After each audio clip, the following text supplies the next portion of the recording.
نحمده ونصلي على رسوله الكريم أما بعد فأعوذ بالله من الشيطان الرجيم بسم الله الرحمن الرحيم ونبلونكم بشيء من الخوف والجوع ونقص من الأموال والأنفس والثمرات وبشر الصابرين صدق الله العظيم رب اشرح لي صدري ويسر لي أمري واحلل عقدة من لساني يفقهوا قولي واجعل لي وزيرا من أهلي آمين يا رب العالمين.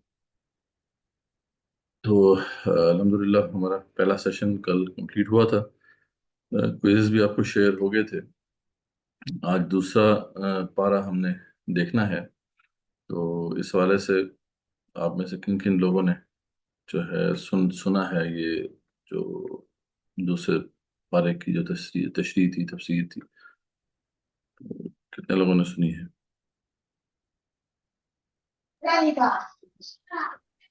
تاجد دوسرا پارا نہیں تھا بلکہ آیت نمبر 24 سے 96 والا جو لیکچر ہے نا وہ دیا گیا ہے. اچھا نہیں ویسے تو پورا چلیں مسعد بھائی سے شاید مسٹیک ہوگی تو ویسے تو پورا پارا ہی تھا لیکن چلیں ساتھ بھی اس کو دیکھ لیا کریں. وہ 3 حصے ہیں نا. ٹھیک ہے. ہاں میں نیکسٹ کل سے کر لوں گا انشاءاللہ. آج میں نے لیٹ شیئر کیا تھا تو میں آج اس کے بعد وہ میں نیکسٹ ویک دے دوں گا پھر حصہ کر لوں گا. اس کے وہ 3 حصے ہیں. ایک پارے کے 3 حصے. چلے اللہ خیر کرے. تو خیر جو بھی شیئر ہوا تھا امید ہے آپ لوگوں نے سنا ہوگا. تو اس جو ہے پارے کے اندر جو بڑے بڑے مضامین ہیں اس میں سب سے پہلا آغاز میں آ جاتا ہے بڑا امپورٹنٹ ہے اور وہ اس پہ ذرا بات کرتے ہیں اور وہ ہے شہادت علی الناس کا. یعنی اس سے پہلے آپ کو پتہ ہے کہ قبلہ شفٹ ہوا ہے. یہ قبلہ شفٹ ہونا جو ہے یہ ایک سیریمنی تھی, ایک اپوائنٹمنٹ سیریمنی تھی. اور اپوائنٹمنٹ کس کی ہو رہی ہے؟ یہ ایک امت مسلمہ کی اپوائنٹمنٹ ہو رہی ہے ایک بڑی امپورٹنٹ ذمہ داری کے اوپر. اس سے پہلے آپ کو پتہ ہے کہ یہ کام جو تھا کار رسالت کا جو کام تھا اس کے لیے اللہ تعالیٰ کی طرف سے انبیاء آتے تھے علیہ السلام.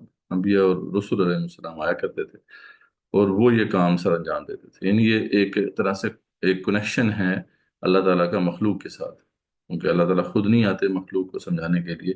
اللہ تعالیٰ جبرائیل علیہ السلام کے ذریعے سے اپنا جو پیغام ہے میسیج ہے وہ پہنچا دیتے ہیں رسولوں تک, اور رسول جو ہیں علیہ السلام پھر وہ آگے اس کو انسانیت تک پہنچاتے ہیں. تو اب یہ سلسلہ جو ہے رسول اکرم صلی اللہ علیہ وسلم پر ختم ہو رہا تھا. تو اب اس کے بعد ایک بڑا سوال پیدا ہو رہا تھا کہ اب اس کے بعد یہ ذمہ داری کون ادا کرے گا. یعنی آفس اگر آپ سمجھ لیں نا, رسالت کا ایک آفس ہے, اس کو چلانے کے لیے جو آفیسر اپوائنٹڈ ہے وہ ہے اللہ کا پیغمبر, اللہ کا نبی یا رسول علیہ السلام. اب اس کا سلسلہ تو بند ہو گیا. اللہ تعالیٰ نے فیصلہ فرما لیا کہ رسول اکرم صلی اللہ علیہ وسلم جو ہیں وہ آخری نبی ہیں اور آخری رسول. ٹھیک ہے. تو اب اس کے بعد یہ آفس کون سنبھالے گا؟ Who will get the key to this office؟ تو یہ اس سوال کا جواب ہے جو بالکل اس پارے کے آغاز میں دے دیا گیا ہے, اور وہ ہے کہ اس کو اب امت سنبھالے گی. یعنی اس سے پہلے کبھی بھی ایسا نہیں ہوا کہ کسی امت کو یہ رسپانسبلٹی دی گئی. تو امت مسلمہ کو یہ رسپانسبلٹی دی گئی ہے. اب ان کو یہ کام سنبھالنا ہے اور اس پیغام کو باقی تمام انسانیت تک پہنچانا ہے. اس کے اسی کے ساتھ جو ہے 2 اور ریکوائرمنٹس بھی تھیں جو کہ فلفل ہوئی یہاں پر. یعنی جب بھی اللہ تعالیٰ نے پیغمبر بھیجا ہے تو ساتھ اس کے 2 اور چیزیں بھی دی ہیں. ایک تو اس کی حقانیت کو اسٹیبلش کرنے کے لیے ایک معجزہ, اور اللہ کی طرف سے جو پیغام آیا ہے وہ ایک کتابی شکل میں. تو یہ 2 کتاب اور معجزہ, یہ 2 چیزیں جو ہیں ضرور پیغمبروں کو دی گئی. لقد ارسلنا رسلنا بالبینات وانزلنا معهم الکتاب والمیزان. ٹھیک ہے.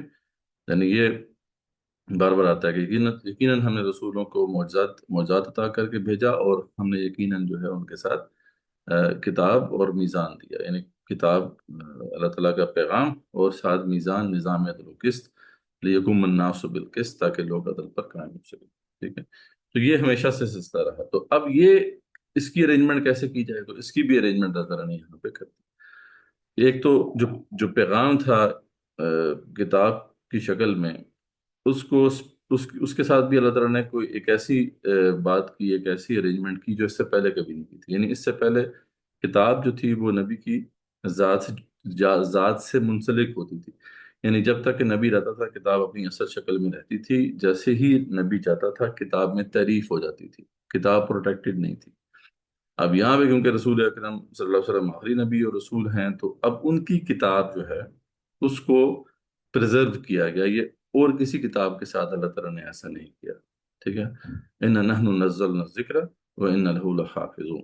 ہم ہی نے یہ ذکر، یہ قرآن نازل کیا اور ہم ہی اس کے محافظ ہیں. تو ایک تو یہ ارینجمنٹ ضروری تھی، کیونکہ پیغمبر جو ہے، اگر اس امت کو پیغمبر بنا دیا گیا ہے، اس امت کو کار رسالت مطلب سر انجام دینی ہے، رسالت کی ذمہ داری سر انجام دینی ہے، تو اس کو ٹول چاہیے نا. سب سے پہلا بنیادی ٹول تو یہ ہے پیغام. پیغام کہاں سے آئے گا؟ جبرائیل تو آ نہیں سکتا اب تک. تو اب پیغام جو ہے وہ اللہ تعالیٰ نے اس لیے پھر محفوظ کر دی. ایک تو یہ ارینجمنٹ تھی. دوسرا یہ کہ معجزہ بھی ہمیشہ نبی کی ذات سے منسلک ہوتا تھا. ہم پہلے بھی لاسٹ سیشن میں بات کر چکے ہیں کہ عصا جو ہے موسیٰ علیہ السلام کے ہاتھ میں ہی اژدہا بنتا تھا. اچھا، یہ جو عیسیٰ علیہ السلام کے معجزات تھے وہ ان کے ہاتھ سے ہی سرزد ہوتے تھے. وہ کبھی بھی ان کی زندگی کے بعد، یعنی موت کے بعد ایسا نہیں ہوا. تو اب یہ بھی ایک مطلب یونیک معاملہ ہے کہ رسول اکرم صلی اللہ علیہ وسلم کو جو معجزہ دیا گیا وہ مطلب اگر رسول نہ بھی ہوں، رسول اکرم صلی اللہ علیہ وسلم نہ بھی ہوں، تب بھی وہ باقی ہے اور تا قیامت باقی. ٹھیک ہے، وہ ہے قرآن. اور تیسری چیز یہ ہے کہ یہ ہمیشہ سیپریٹ ہوتے تھے. کتاب علیحدہ ہوتی تھی، معجزہ علیحدہ ہوتا تھا. لیکن اللہ تعالیٰ نے یہاں پر کتاب اور معجزے کو یکجا کر دیا اور اس کے مرکب کو پرزرو کر دیا. تو اس طریقے سے اب امت مسلمہ کے پاس یہ دونوں ٹولز اویلیبل ہیں، کتاب کی یعنی قرآن مجید کی شکل میں، معجزہ بھی اور کتاب بھی. اس کانسیپٹ کو پہلے ذرا ایکسپلور کرتے ہیں. اس پہ کوئی کوشچن ہو آپ کا پوچھیے. یہ کانسیپٹ سمجھنا بہت ضروری ہے. یہ بڑا بنیادی کانسیپٹ ہے قرآن میں. ٹھیک ہے، جس کو یہ سمجھ نہیں آئے گا تو قرآن کے بہت سے مضامین جو ہیں اس کو سمجھ نہیں. جی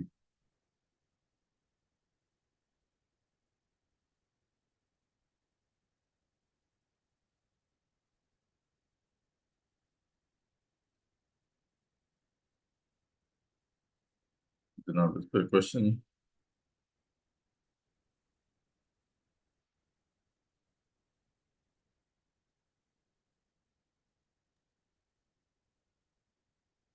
کلیئر ہے سب کو؟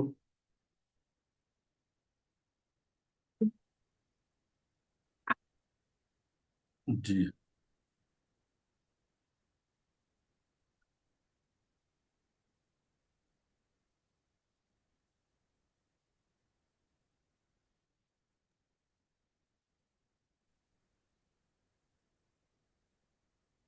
اس پہ اگر کوئی کوشچن نہیں ہے تو پھر ہم آگے چلتے ہیں. اگر تو یہ کلیئر ہے یہ کانسیپٹ، کیونکہ اصل بات تو یہ ہے کہ یہ کانسیپٹ کو سمجھنا بہت ضروری ہے. کر دیں گے آپ؟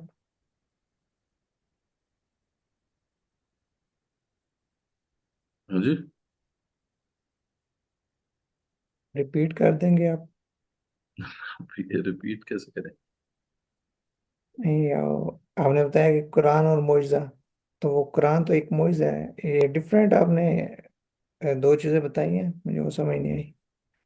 میں نے یہ بات کہی ہے کہ تین چیزیں ہیں جو یہاں پہ اسپیشل ارینجمنٹ ہوئی ہے.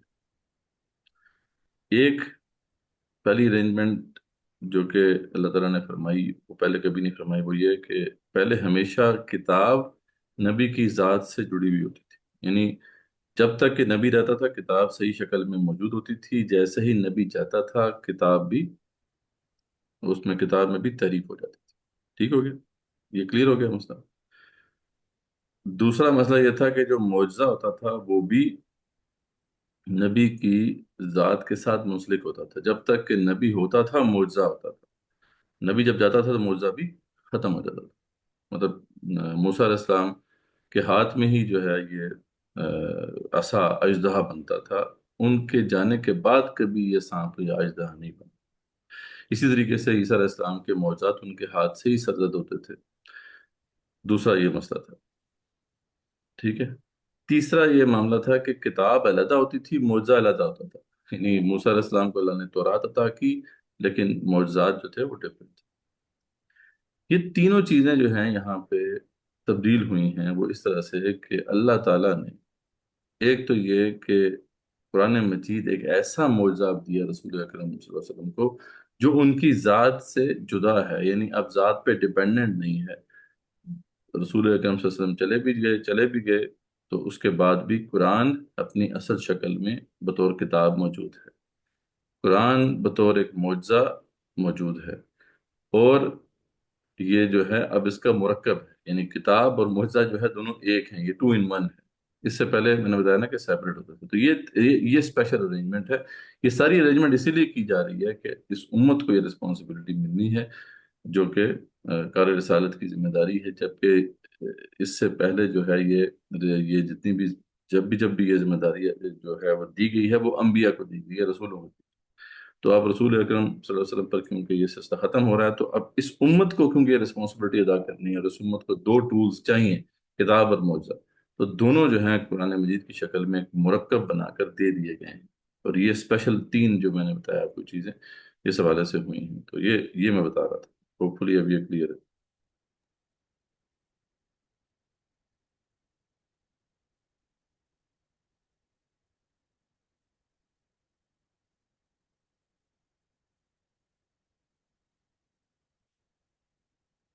ٹھیک ہو گیا جی، کلیئر ہو گیا یہ کانسیپٹ؟ اگر اس پہ کوئی کوشچن ہے تو بے شک پوچھ لیں، پھر ہم آگے چلیں۔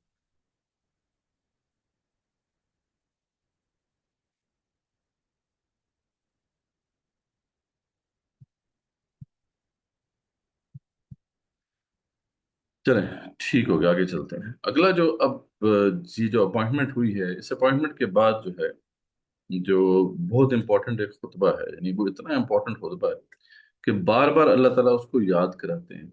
آگے مدنی صورتوں کے اندر بار بار اس کو ریفر کیا گیا، یعنی جیسے ہم نے کل بھی دیکھا تھا کہ ایک بہت امپورٹنٹ خطبہ ہے جو اللہ تعالیٰ نے انسانوں سے کیا ہے، بالکل سورہ بقرہ کے آغاز میں، وہ یا ایھا الناس اعبدوا ربکم الذی خلقکم۔ تو وہ جو ہے جس میں معجزے کا چیلنج، جس میں قرآن کا چیلنج پیش کیا گیا، قرآن کا معجزہ پیش کیا گیا کہ وَإِن كُنتُمْ فِي رَيْبٍ مِّمَّا نَزَّلْنَا عَلَىٰ عَبْدِنَا فَأْتُوا بِسُورَةٍ مِّن مِّثْلِهِ، ٹھیک ہے؟ تو وہ بہت امپورٹنٹ، یعنی وہ خطبہ ہے، وہ انسانوں سے اللہ تعالیٰ کا مصحف کے اعتبار سے پہلا خطبہ۔ تو یہ جو ہے خطبہ، یہ امت مسلمہ سے ان کی اپوائنٹمنٹ کے بعد بھی پہلا خطبہ ہے اور ترتیب مصحف کے اعتبار سے بھی پہلا خطبہ ہے، ٹھیک ہے؟ اور یہ اس کو سمجھنا بہت ضروری ہے۔ اور یہ شروع کیسے ہوتا ہے؟ یا ایھا الذین آمنوا استعینوا بالصبر والصلاۃ ان اللہ مع الصابرین۔ اے مسلمانوں، اے ایمان والو، بس اب تیار ہو جاؤ، be ready for the worst, be ready for the difficult life that is ahead. یعنی یہ آسان لائف نہیں ہوگی آپ، کیونکہ you have been appointed on a very important duty. یہ ڈیوٹی چھوٹی نہیں ہے، جس کو بھی ڈیوٹی ملی ہے اس سے پہلے اس کی لائف آپ دیکھ لیں۔ اللہ تعالیٰ نے قرآن مجید میں ان تمام کی تو نہیں، لیکن ان میں سے کافی جو بڑے بڑے پیغمبر ہیں ان کی لائف، ان کی ہسٹری، ان کی بایوگرافیز وہ قرآن میں دے دی گئی۔ اچھا، جب بھی وہ پیغمبر جو ہے وہ یہ میسج لے کر گئے ہیں عوام کے اندر تو ان کو ویلکم نہیں کیا گیا، ٹھیک ہے؟ کیونکہ جب بھی انہوں نے یہ پیغام جو ہے لوگوں تک پہنچایا ہے تو ان کی مخالفت ہوئی، ان کو بڑے بڑے مصائب سے جو ہے دوچار ہونا پڑا۔ تو یہاں پہ اللہ تعالیٰ اب یہی بات فرما رہے ہیں، یہی ہمیں کہہ رہے ہیں کہ آپ تیار ہو جاؤ بھائی، یہ رسالت کی ذمہ داری تمہیں ادا کر دی، تمہیں اللہ تعالیٰ نے عطا کر دی ہے۔ نا you have to be ready for the worst that is to come. اب یہاں پہ وہ بات یاد رکھیں، جب ورقہ بن نوفل کے بعد رسول اکرم صلی اللہ علیہ وسلم کو حضرت خدیجہ رضی اللہ عنہا لے گئی تھی، جب آپ کے اوپر وہ پہلی بھئی آئی تھی، تو ورقہ بن نوفل نے کیا کہا تھا؟ ہاں جی، کسی کو یاد ہے؟ نے کہا تھا کہ جو بھی نبی اپنی قوم کی طرف یہ حق کی دعوت لے کے آتا ہے تو وہ وہاں کے لوگ جو ہے ان کے خلاف ہو جاتے ہیں، تو اگر میں اس ٹائم تک زندہ رہا تو میں آپ کے ساتھ کھڑا ہوں گا، آپ کی میں مدد کروں گا۔ تو آپ صلی اللہ علیہ وسلم نے یہ تعجب کیا تھا کہ اس تعجب کا اظہار کیا تھا کہ یہ مجھے کیسے یعنی نکال دیں گے. آپ نے مطلب ورقہ بن نوفل نے کہا تھا کہ کاش میں اس وقت تک زندہ رہوں جب یہ آپ کو نکالیں گے تو میں آپ کو پناہ دوں.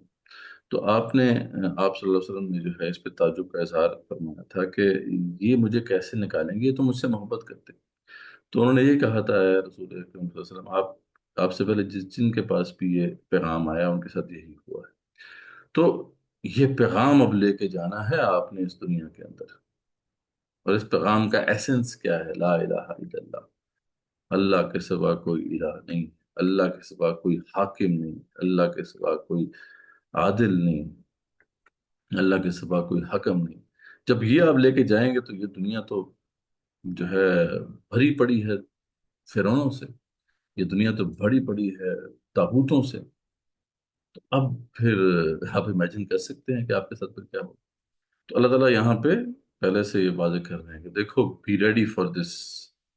اب آپ کو مشکل وقت آنے والا ہے. یا ایھا الذین آمنوا استعینوا بالصبر والصلاۃ، ڈٹ کے مقابلہ کرنا ہوگا اور نماز اپنے ساتھ رکھنی ہوگی. نماز جب بھی مشکل پڑے نماز پڑھ لینا، مجھے پکار لینا، میرے سامنے جھک جانا. ٹھیک ہے. تو ایک تو اللہ تعالیٰ نے یہ پہلی بات ارشاد فرمائی. دوسری بات اسی میں اللہ فرماتے ہیں کہ وَلَنَبْلُوَنَّكُمْ بِشَيْءٍ مِّنَ الْخَوْفِ وَالْجُوعِ. ہاں وہ تو اس کے بعد ہے. اور یعنی اس میں ہے کہ یا ایھا الذین آمنوا استعینوا بالصبر والصلاۃ ان اللہ مع الصابرین ولا تقولوا لمن یقتل فی سبیل اللہ اموات. اور اس راہ میں جانیں بھی دینی ہوں گی، جان ہتھیلی میں رکھ کے اب آگے بڑھنا ہوگا. یہ آسان نہیں ہوگا. جان ہتھیلی پہ رکھ کے آگے بڑھنا ہوگا. اور اس راہ میں اگر تم میں سے کوئی مارا جائے تو اس کو تو یہ سعادت ملے گی کہ وہ شہید ہوگا اور وہ زندہ ہوگا اللہ کے پاس. شہید کا تو کمال یہ ہے، اس کا مرتبہ یہ ہے کہ وہ یہاں سے مرتا ہے اگلے ہی لمحے وہ جنت میں ہوتا ہے. یعنی باقی حساب کتاب ہوتا رہے گا باقی لوگوں کے لیے، وہ سیدھا جنت میں چلا جاتا ہے. تو اللہ تعالیٰ فرماتے ہیں کہ بل احیاء ولکن لا تشعرون، وہ زندہ ہے لیکن تم شعور نہیں رکھتے.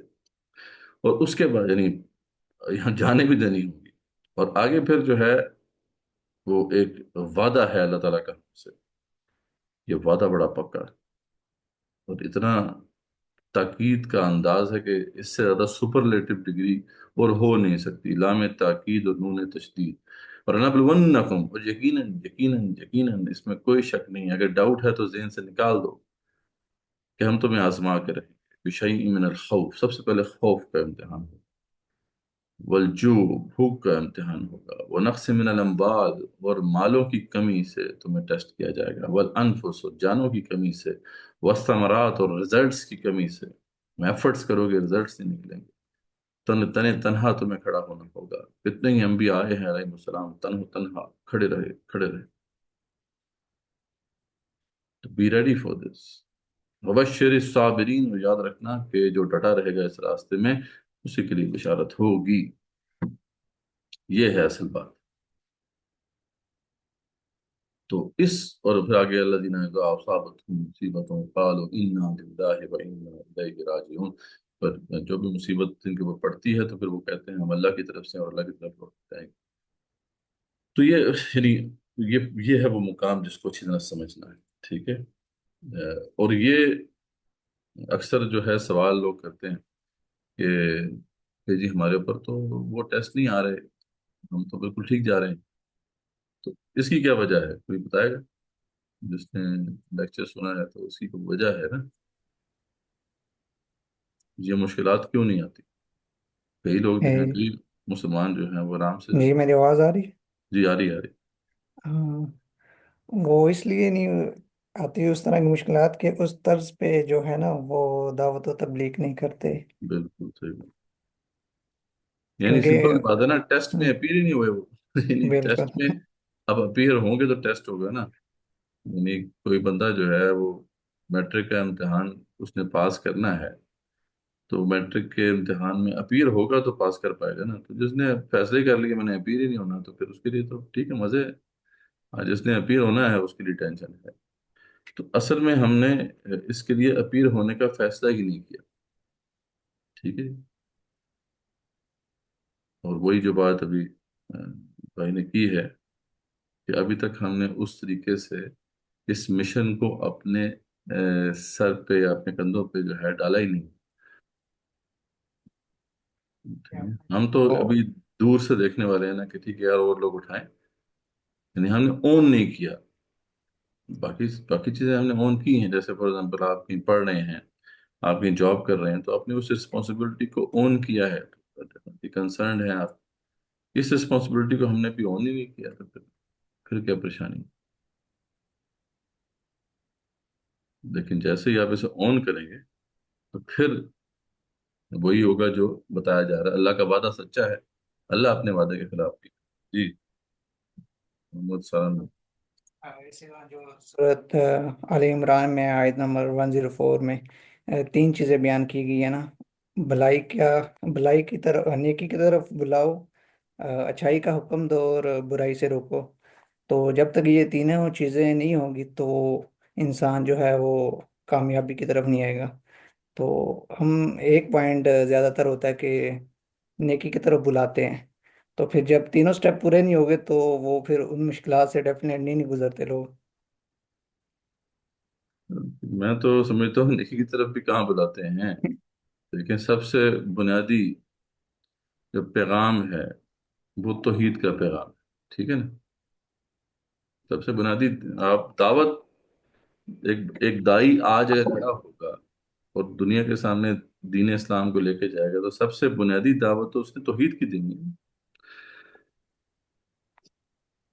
تو ہم تو توحید کی دعوت بھی پیش نہیں کر رہے نا صحیح طریقے سے. یعنی ہم سے مراد یہ ہے کہ ہماری امت میں جو اس وقت داعیان دین ہیں، جو اب تو خیر سیلیبریٹی دائی بن چکے ہیں نا. آج کل تو ایک نئی ٹرم آ رہی ہے، مطلب سیلیبریٹی دائی، بلکہ ایک میں نے کسی جگہ پہ سنا ہے کہ راک سٹار دائی.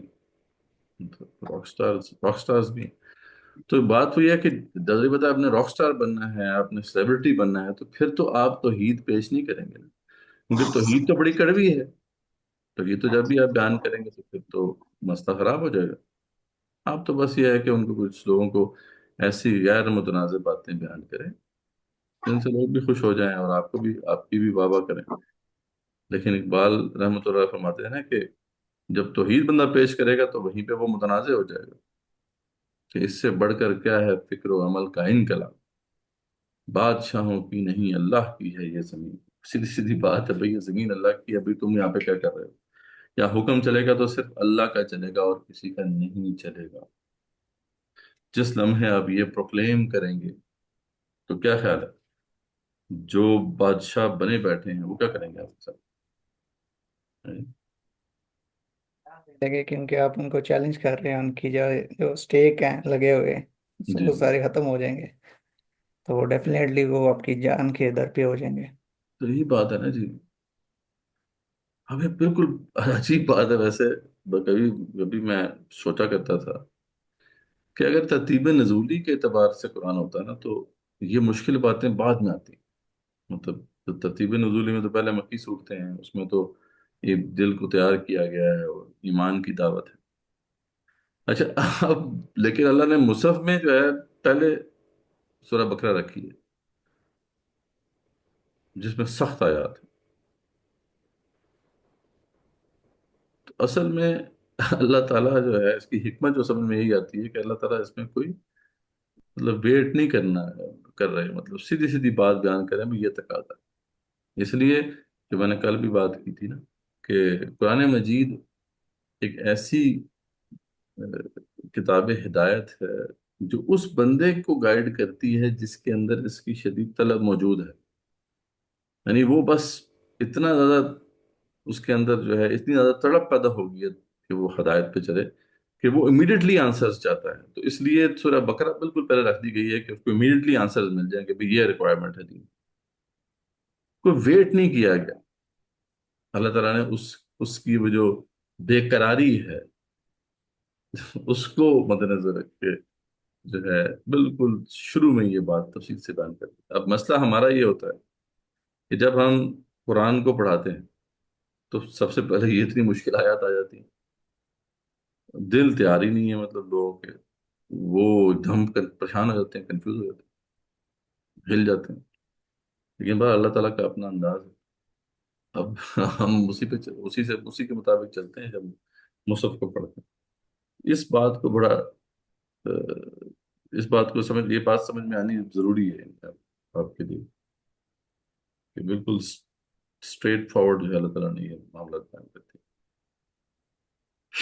اچھا چلیں، اس کا تو ہو گیا، اب آگے پھر جیسے ہی ظاہری بات ہے کہ اللہ نے پہلا خطبہ ارشاد فرما دیا، اس کے بعد پھر احکامات کا سلسلہ شروع ہو گیا، کیونکہ اب اہل ایمان سے خطاب ہے، سورہ بقرہ کا جو پارٹ ہے اس میں اہل ایمان سے خطاب ہے، اس میں بہت سے احکامات ہیں، حج اور عمرے کے بارے میں بتایا گیا ہے، حق چھپانے والوں کو وعید سنائی گئی ہے، پھر اور بھی مطلب حلال رزق کمانے کی تلقین کی گئی ہے، حلال گوشت کی تفصیلات بیان کر دی گئی ہیں، اور کافی تفصیلات ہیں اس میں، ٹھیک ہے چلیں اس کا تو یہ سارے احکامات ہے، قصاص کا حکم ہے، وہ پتہ ہی ہے کہ کوئی بندہ اگر قتل ہو جاتا ہے تو پھر مقتول کے جو وارث ہیں، یعنی جس بندے کو قتل کیا گیا ہے اس کے جو گھر والے ہیں، اس کے رشتہ دار ہیں، ان کو یہ حق حاصل ہے کہ یا تو اس قاتل کو ویسے ہی قتل کریں جیسے کہ مطلب اس نے قتل کیا ہے ان کے رشتہ دار کو، یا پھر یہ اس کو معاف کر دیں گے، اس کو حق دیا گیا، تو قصاص کا قانون ہے، اس کی وضاحت آ گئی ہے، وصیت کے قانون کی وضاحت آ گئی ہے،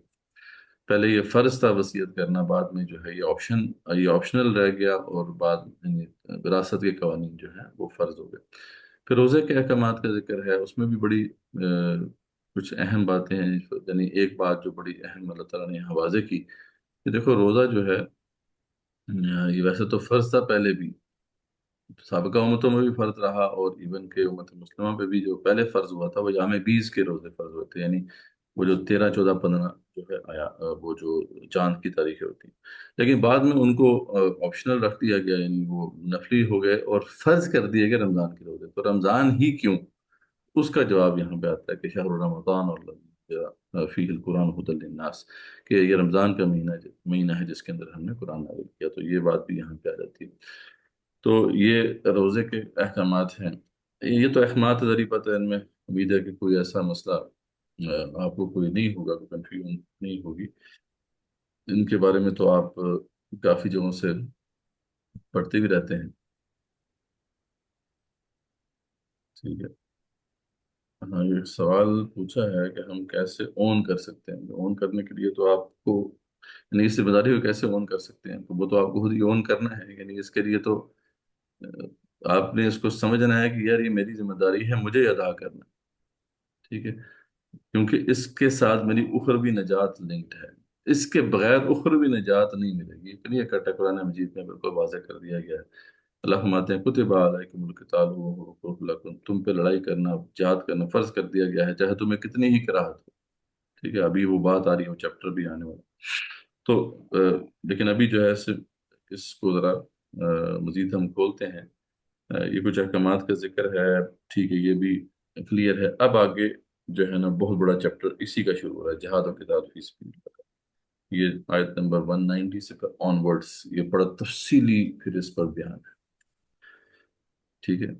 اچھا، جتنے بھی احکامات اللہ تعالیٰ نے مطلب اس سے پہلے بیان کیے یا اس کے بعد بھی بیان کیے، اس میں سے کوئی ایک بھی حکم ایسا نہیں ہے جس کے لیے صحابہ کو کوئی مسئلہ ہوا، صحابہ رضوان اللہ تعالیٰ علیہم جو ہے وہ مطلب ان کا دل تیار ہو چکا تھا، مکی دور میں جو محنت ہوئی تھی اس کی وجہ سے ان کے دل تیار تھے، احکامات آرام سے ان کو سمجھ میں آ گئے اور عمل بھی کر لیا، جیسے ہی حکم آتا تھا عمل کر لیتے تھے پھر سیدھا۔ ایک حکم لیکن ایک ایسا تھا جس نے ان کو بھی سوچنے پہ مجبور کیا، اور وہ بھی تھوڑے سے ریلیکٹنٹ ہوئے۔ اچھا یہ ہم نہیں کہہ رہے، اللہ تعالیٰ کی گواہی ہے کہ واقعی ریلیکٹنٹ ہوئے صحابہ۔ اچھا اس میں ہر صحابہ تو نہیں ہوں گے، ذری بات ہے، بڑے صحابہ کبار صحابہ شاید انہوں نے بھی اس پہ بھی لبیک کہا ہو، لیکن یہ ہے کہ بحثیت مجموعی شاید بات ہو رہی ہو کہ باقی جو صحابہ کی اکثریت تھی وہ تھوڑا سا ریلیکٹنس انہوں نے شو کی، اللہ تعالیٰ کو یہ بات پسند نہیں، اور اس پہ پھر اللہ تعالیٰ نے جو پھر تب جس جلال سے خطاب کیا ہے کہ یعنی انسان کے رونگٹے کھڑے ہوئے، اور اس سے اس کی اہمیت پتہ چلتی ہے، اور پھر اللہ تعالیٰ نے اتنا بلیغ خطبہ ارشاد فرمایا، جہاد و قتال فی سبیل، تو جہاد و قتال فی سبیل اللہ ہے کیا ہے، اس کی غرض و غایت کیا ہے، اس کا مقصد کیا ہے، آبجیکٹو کیا ہے، یہ کیوں ضروری، ٹھیک ہے، اور صحابہ کو بار بار اللہ تعالیٰ ڈانٹتے ہوئے جو ہے سمجھا رہے ہیں، تو تم اس کے بارے میں اتنے پیچھے بس یعنی اسے اس طریقے سے جو ہے وہ بیک فوٹ پہ کیوں جا رہے ہیں؟ اس کا آغاز اس طرح سے ہوتا ہے خطبے کا، بڑا طویل خطبہ ہے کہ وَقَاتِلُوا فِي سَبِيلِ اللَّهِ الَّذِينَ يُقَاتِلُونَكُمْ، یعنی ان سے قتال کرو جن کی روش یہ ہے کہ وہ تم سے لڑائی کرتے ہیں، تو اب تمہیں حکم ہے کہ لڑائی کرو. وَلَا تَعْتَدُوا إِنَّ اللَّهَ لَا يُحِبُّ الْمُعْتَدِينَ، اور حد سے نہ بڑھو، اللہ تعالیٰ حد سے بڑھنے والوں کو پسند نہیں کرتا. تو یہ حکم جب آیا تو سعد اللہ نے اس کی پھر کچھ اور تفصیلات بھی بیان کی. سب سے پہلے تو اس کا مقصد بیان کیا کہ دیکھو اس کا مقصد کیا ہے، اس کو سمجھنا بہت ضروری ہے، اس پہ اس پوائنٹ کو بہت بڑے غور سے سمجھنا. پھر جہاد اور قتال فی سبیل اللہ کا صرف اور صرف ایک مقصد ہے، اور وہ یہ کہ اس دنیا سے کفر کے فتنے کو ختم کر دیا. کفر کا فتنہ، کفر کا فتنہ کیا ہے؟ کہ اللہ کے قانون کے علاوہ، اللہ کے احکامات کے علاوہ غیر اللہ کا قانون یا حکم نافذ ہو، یہ ہے کفر کا فتنہ. اللہ تعالیٰ اسے کفر کا فتنہ جو ہے وہ کہتے ہیں. یعنی یہ جو کفر کا فتنہ ہے اللہ تعالیٰ کے لیے قابل قبول نہیں ہے. اس لیے جب تک ایک حکم بھی رہ گیا، اگر مطلب احکامات 99% احکامات آپ نے نافذ کر دی، ایک رہ گیا تب بھی کفر کا فتنہ ہے. وَقَاتِلُوهُمْ حَتَّى لَا تَكُونَ فِتْنَةٌ وَيَكُونَ الدِّينُ كُلُّهُ لِلَّهِ. بعد میں مطلب اس کی مزید وضاحت آ گئی، لیکن یہاں پہ بتایا گیا کہ جب تک کہ دین اللہ کا، اس وقت تک تم نے قتال کرنا. تو ایک تو اس کا آبجیکٹو بیان کرتی ہے کہ بھی جہاد اور قتال، لڑائی جو تم نے کرنی ہے اس کا صرف ایک آبجیکٹو ہے، کفر کے فتنے مختلف کرنا. ٹھیک ہے جی. اس کے پھر اس کے حوالے سے جو بہت سے سوالات اٹھتے تھے ان کے جوابات بھی اللہ تعالیٰ نے وہاں پہ دے دیے، شروع میں ہی دے دیے. یعنی اللہ کو پتا تھا کہ اس کے بارے میں کوئی سوال اٹھ سکتے ہیں، تو اللہ تعالیٰ نے پہلے سے ہی بتا دیا. فار ایگزامپل جو ہے ایک سوال پیدا ہو سکتا تھا کہ اچھا اب ہمیں حکم تو ہو گیا ہے لڑائی کرنے کا، لیکن مسجد حرام کے پاس اگر وہ ہم سے لڑائی کرتے ہیں تو پھر کیا کریں؟ کیونکہ مسجد حرام کے پاس لڑائی کرنے کی ممانعت تھی. ٹھیک ہے، کیونکہ یہ اس کی سینکٹیٹی ہے، اس کا ایک تقدس ہے. تو اللہ نے پہلے ہی بتا دیا کہ اگر تم سے لڑائی کر تم سے وہ حرم کی حدود میں لڑائی کرتے ہیں تو کرو، مجھے کوئی مسئلہ نہیں. میں تمہیں کہہ رہا ہوں نا، میرا حکم ہے کہ لڑائی کرو تو تم لڑائی کرو. دوسرا یہ تھا کہ حرام مہینے جو ہیں، اب 4 مہینے حرام مہینے ہمیشہ سے تھے. ٹھیک ہے، یہ کون سے ہیں؟ ہاں جی، کون بتائے گا حرام مہینے کون سے ہیں؟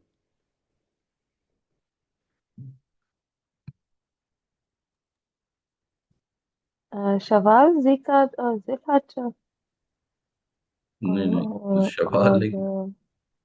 اس میں ذی اس القعدہ، میں ذی ہے الحجہ، محرم، رجب.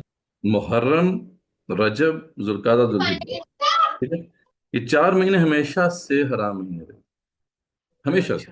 اور اس کے والے سے سوال اٹھ سکتا تھا، اور صحابہ کے زبان ذہن میں آ سکتا تھا کہ اچھا حرام مہینوں میں پھر کیا کریں؟ اللہ نے حکم تو دے دیا لڑائی کرنے کا، تو حرام مہینے میں آ جائیں تو پھر اللہ نے کہہ دیا حرام مہینے بھی آتے ہیں تو مجھے مسئلہ نہیں لڑائی کا. مطلب مسئلہ حل ہو گیا نا، اللہ نے حکم دے دیا کہ یہ اس کا مقصد بتا دیا، اور اس کے بارے میں آداب بتا دیے کہ یہ کیوں ضروری ہے. اچھا، اس کے بعد پھر باقی احکامات کا سلسلہ جاری رہا. مطلب اس کے بعد ہم دیکھتے ہیں کہ حج کے حج کا ذکر ہو رہا ہے، مناسک کے حج کا ذکر ہے. اچھا، اس کے ساتھ ساتھ ہاں یہ بھی بتایا تھا اللہ تعالیٰ نے کہ دیکھو اس میں تمہیں مال بھی خرچ کرنا ہے، جہاد بھی کرنا ہے اور مال بھی خرچ کرنا ہے. اسی مقصد کے لیے مار کا حق و باطل میں تمہیں اپنا مال بھی لگانا ہے. تو یہ بھی آج ہم بھول چکے ہیں، مال لگانے والی چکر جو ہے نا آج کل. ہمیں وہ خیرات والا مال تو یاد ہے، مطلب ہم جو ہے وہ بھوکوں کو کھانا کھلانا ہے وہ ہم مال دے دیں گے، ہم جو ہے وہ بیواؤں کو کی مدد کرنی ہے وہ ہم مال دے دیں گے، ہم مساکین کی مدد کے لیے مال دے دیں گے. الحمدللہ چیریٹی بہت کرتی ہے ہماری قوم، لیکن جب مار کے حق و باطل کی بات ہو وہاں مال نہیں دیتے. مطلب وہاں مال دیتے ہی نہیں ہے سرے سے. حالانکہ یہ سب سے اولین رسپانسبلٹی ہے، خاص طور پہ اس وقت جب کہ دین جو ہے وہ مغلوب ہے، کفر کا فتنہ نافذ ہے. ٹھیک ہے، تو اللہ نے کہا تھا یہاں پہ کہ تم لڑائی بھی کرنی ہے اور مال بھی خرچ کرنا ہے. اچھا، اس کے بعد پھر باقی احکامات کا سلسلہ چلتا رہا. آگے مناسک حج کا ذکر ہے، یہ آپ کو پتہ ہی ہے مناسک حج، میں اس کی تفصیل میں نہیں جاؤں گا. اچھا، اس پہ صحابہ کرام کا ذریعہ پتہ انداز تھا، وہ نیچرل سی بات ہے نا. مطلب جب بھی حکم کوئی آتا ہے تو سوال پیدا ہوتے ہیں، تو صحابہ سوال پوچھتے تھے. اچھا، اس وسلم یہ بتائیں کہ اس بارے میں جو ہے کیا حکم ہے، مطلب اگر یہ کنڈیشن ہو جائے تو کیا کیا جائے. مطلب اس طرح وہ سوال پوچھتے ہیں. لیکن کوئی سوال جو ہے نا جہاد کے والے سے نہیں پوچھ رہے. اب یہ بڑی عجیب بات ہے، اللہ کو یہ بات پسند نہیں آئی، تو پھر وہ خطبہ شروع ہوتا ہے، اور وہ پھر بڑا سخت خطبہ ہے، ٹھیک ہے؟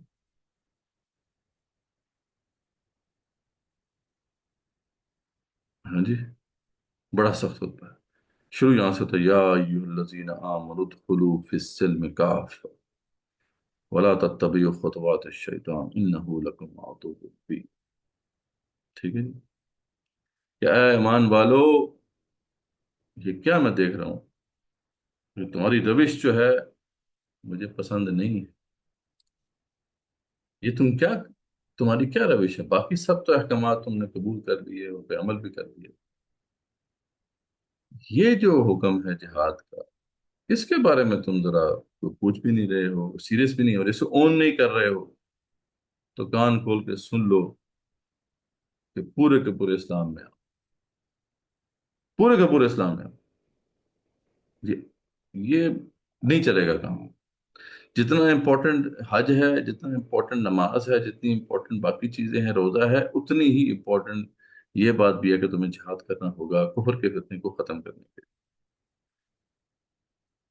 اور اگر تم اس سے پیچھے ہٹتے ہو تو سن لو کہ یہ شیطان کا راستہ ہے، کیونکہ شیطان جو تھا وہ بھی بہت عبادت گزار تھا، اللہ کی بات ماننے والا تھا، شیطان اس سے پہلے کہ وہ ابلیس بنا وہ عزازیل تھا، عزازیل کا مطلب ہے کہ عزت والا، یعنی فرشتوں کا، حالانکہ آپ کو پتا ہے کہ ہے تو وہ جن تھا، لیکن فرشتوں کی محفل میں چلا گیا تھا، اور فرشتوں میں بھی اس کا بڑا مقام تھا، اس کی عزت تھی،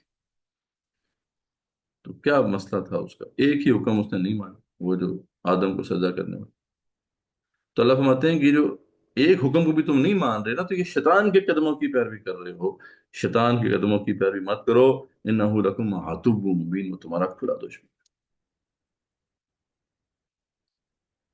اور اس کے بعد پھر جو آیات ہیں، مطلب وہ تو یعنی اتنی ہلا دینے والی آیات کہ انسان جو ہے وہ ان کو صحیح طریقے سے پڑھ نہیں پاتا ہے، اتنا سخت جو ہے اس کے اندر اللہ کا ہوتا ہے، اللہ تعالیٰ نے پھر جو ڈانٹا ہے صحابہ کا، تب یہ پڑھ دیتا ہوں آپ کے سامنے، ہاں کچھ آیات تو پڑھتے ہیں،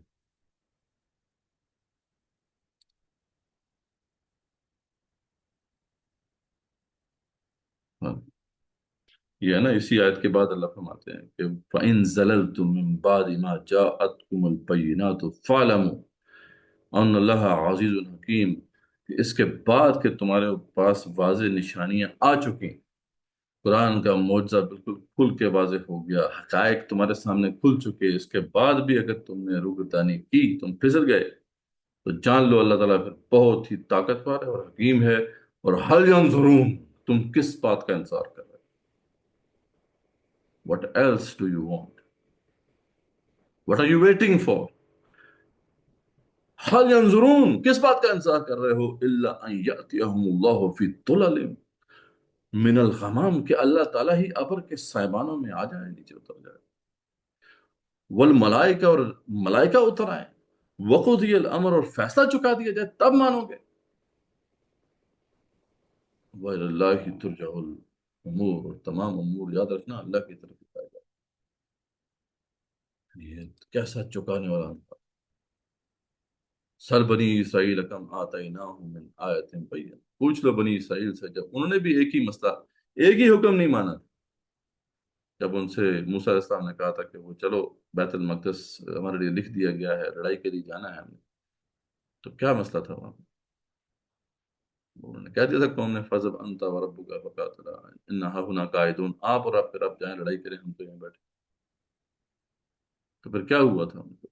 عذاب نازل ہوا، 40 سال صحرا میں وہ خوار ہوتے رہے، تو من یبدل نعمت اللہ من بعد ما جاءت، تو اللہ فرماتے ہیں جو نعمت کو بدل دے اس کے بعد کہ وہ نعمت اللہ نے اس کو دی ہو، تو فإن اللہ شدید العقاب، تو اللہ تعالیٰ سخت عذاب دینے والا ہے، اور پھر آگے وہ تفصیلات ہیں، میں اگین آپ پڑھ اس کو سنیے گا، جو تفسیر ہے اس میں بڑی تفصیل سے بیان کیا ہے،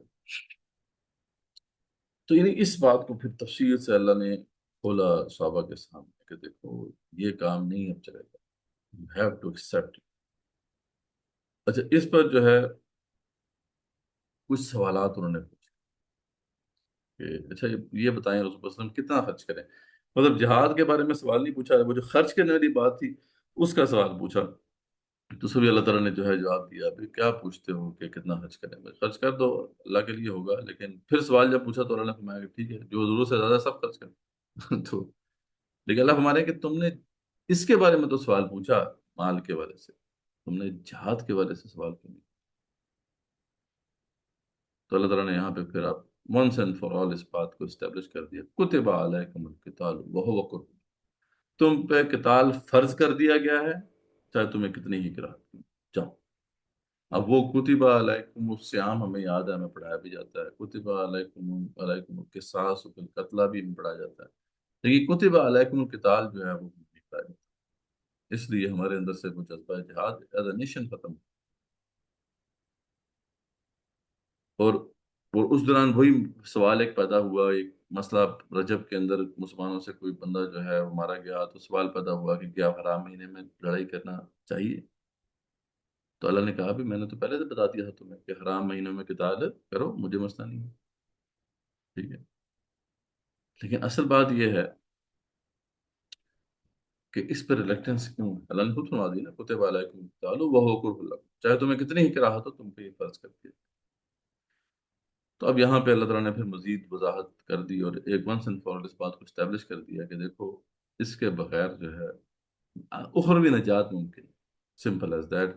تم نہیں کرو گے تم ناکام ہو, جو کرے گا وہی کامیاب ہوگا.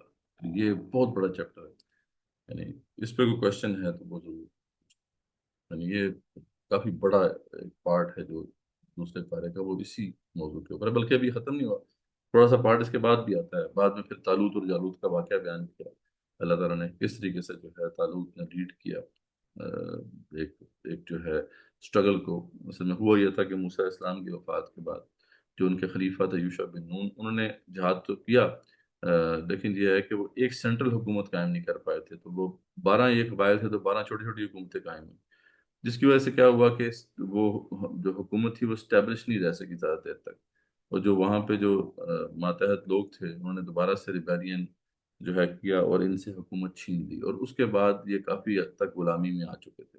اس وقت ان میں جذبہ پیدا ہوا, اور انہوں نے اس وقت کے جو نبی تھے حضرت شمویل علیہ السلام, سیموئل یا شمویل علیہ السلام, ان کو جا کے کہا کہ آپ ہمارا امیر مقرر کریں, ہم جہاد کرنا چاہتے ہیں, ہم تیار ہیں اس کے لیے. تو اس کے لیے پھر ان کو طالوت جو ہے ایک لیڈر عطا کیا گیا. لیکن جب یہ طالوت نے کہا کہ آؤ میرے ساتھ لڑائی کرنے کے لیے, تو اکثریت جو ہے وہ پیچھے ہٹ گئی. پھر جب آگے بڑھے تو طالوت جو علیہ السلام تھے انہوں نے پھر ٹیسٹ کیا ان کو کہ بھئی باقی جو بچ گئے ہیں کیا باقی یہ ثابت قدم رہیں گے. انہوں نے کہا بھی سامنے یہ پانی آ رہا ہے, اس نہر سے جس نے پیٹ بھر کے پانی پی لیا تو میرے ساتھ اس کا کوئی تعلق نہیں. تو وہاں پہ بھی جان بوجھ کے ان میں سے جو باقی جو بچ گئے تھے ان کی بھی اکثریت نے پیٹ بھر کے پانی پی لیا, تو تھوڑے سے لوگ رہ گئے, وہ پھر آگے اللہ کے راستے میں کھڑے ہوئے. اور وہ کیا ان کی دعا ہے جو نقل کی گئی ہے کہ ربنا افرغ علینا صبرا وثبت اقدامنا وانصرنا علی القوم الکافرین, اے رب ہمارے دلوں کو اب صبر سے بھر دے. جب انہوں نے جالوت اور ان کے لشکر دیکھے ہل گئے کہ اللہ تعالیٰ ہم تو تھوڑے سے لوگ ہیں, یہ تو بہت بڑا لشکر ہے. لیکن اللہ تعالیٰ کا کرنا کچھ ایسے ہوا کہ داؤد علیہ السلام آئے. اللہ تعالیٰ وہ ینگ بچے تھے, 13 سال کے تھے, بلکہ وہ اس لشکر میں شامل بھی نہیں تھے. لشکر میں تو ان کے بھائی تھے, کہتے ہیں کہ دو تین ان کے بھائی جو تھے وہ لشکر میں تھے طالوت کے, تو ان کو کھانا دینے کے لیے آئے تھے, ان کے والد نے بھیجا تھا.